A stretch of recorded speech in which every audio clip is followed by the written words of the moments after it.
নমস্কার বন্ধুরা, আমি অর্চনা।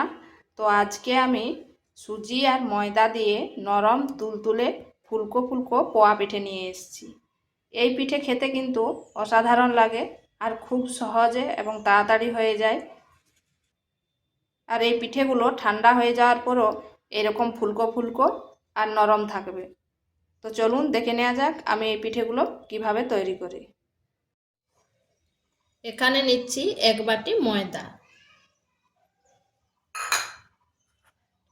দিচ্ছি হাফ বাটি সুজি,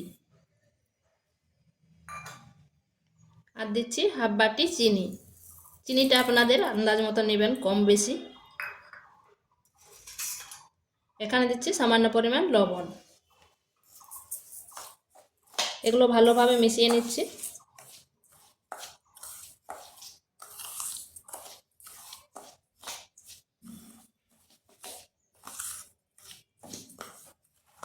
শুকনো উপকরণগুলি ভালোভাবে মিশিয়ে নিয়েছি।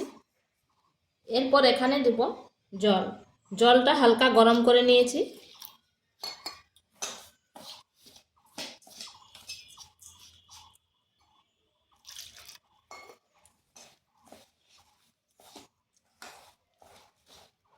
যে বাটিতে ময়দার সুজি মাপ করেছি সেই বাটিতে মেপে করে জল নিচ্ছি। 1.5 বাটি মতো জল লাগবে।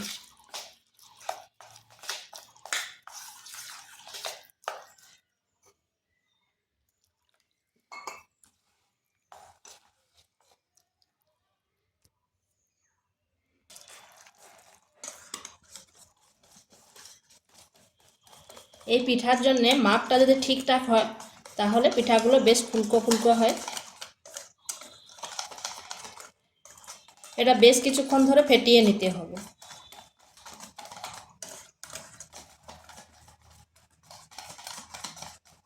আর গরম জল এই জন্যে দেওয়া, খুব গরম না, হালকা গরম, তাতে চিনিটা আর সুজিটা নরম হয়ে যাবে। সুজিটা নরম হয়ে যাবে, চিনিটা তাড়াতাড়ি গলে যাবে।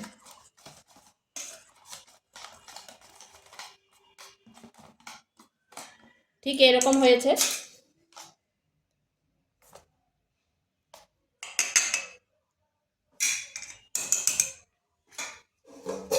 এরপর এটা 10 মিনিট ঢাকা দিয়ে রেখে দিচ্ছি রেস্টে। ঢাকা দিয়ে রেস্টে রেখে দিচ্ছি এই জন্য তাতে সুজিটা জলটাকে অ্যাবজর্ব করে নেবে। এটা 10 মিনিট হয়ে গেছে। আর দেখুন ব্যাটারটা কতটা মোটা হয়ে গেছে। এটাকে আবার 5 থেকে 10 মিনিট ফেটিয়ে নিচ্ছি।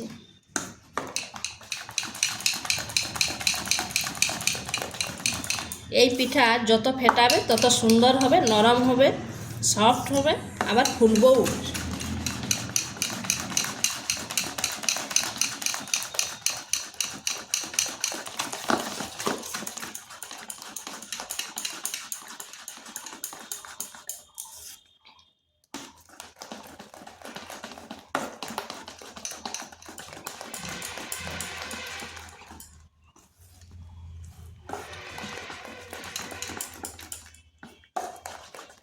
এই পিঠা খুব সহজে এবং খুব তাড়াতাড়ি হয়ে যায়। পিঠা খেতে ইচ্ছা হলে ঝটপট তৈরি হয়ে যাবে। ব্যাটারটা ঠিক এইরকম হয়েছে। এটা হয়ে গেছে। এখানে কড়াইতে তেল বসিয়ে নিয়েছি। আর যতবার পিঠাটা ছাড়া হবে ততবার এটা ফেটিয়ে নিতে হবে। এরপর একটা হাতার সাহায্যে দিয়ে দিচ্ছি।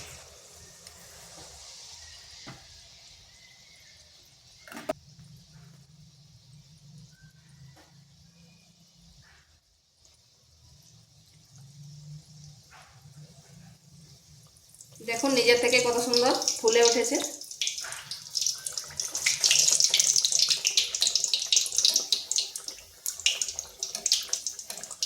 এরপর উল্টো পাশটা ঘুরিয়ে দিচ্ছি।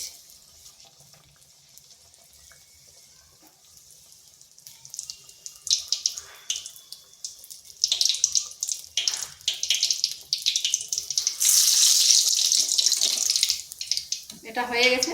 এরপর নামিয়ে নিচ্ছি।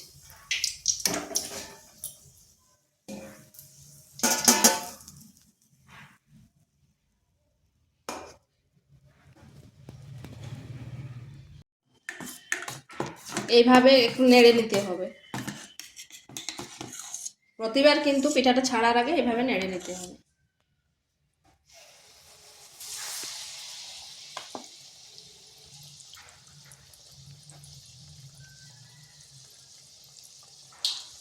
প্রথমে তেলটা ভালোভাবে গরম করে নিতে হবে, তারপর আঁচটা মিডিয়াম আঁচে করে দেবেন।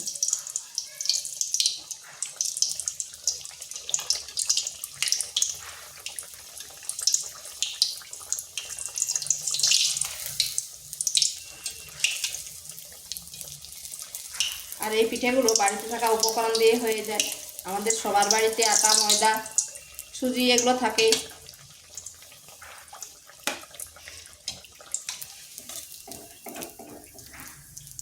দেখুন কত সুন্দর হয়েছে। এইভাবে আমি সবগুলো করে নিচ্ছি। তো বন্ধুরা, এগুলো আমার হয়ে গেছে। দেখুন কত সুন্দর হয়েছে আর কতটা ফুলকো ফুলকো হয়েছে। এগুলো কিন্তু ঠান্ডা হয়ে যাওয়ার পরও এরকম ফুলকো ফুলকো থাকবে, নরম থাকবে। তো বাড়িতে অবশ্যই এইভাবে একবার বানিয়ে দেখবেন, খেতে কিন্তু অসাধারণ লাগে। তো ভিডিওটা ভালো লাগলে লাইক, শেয়ার, কমেন্ট অবশ্যই করবেন। আর নিত্য নতুন রেসিপি পাওয়ার জন্য চ্যানেলটিকে সাবস্ক্রাইব করবেন।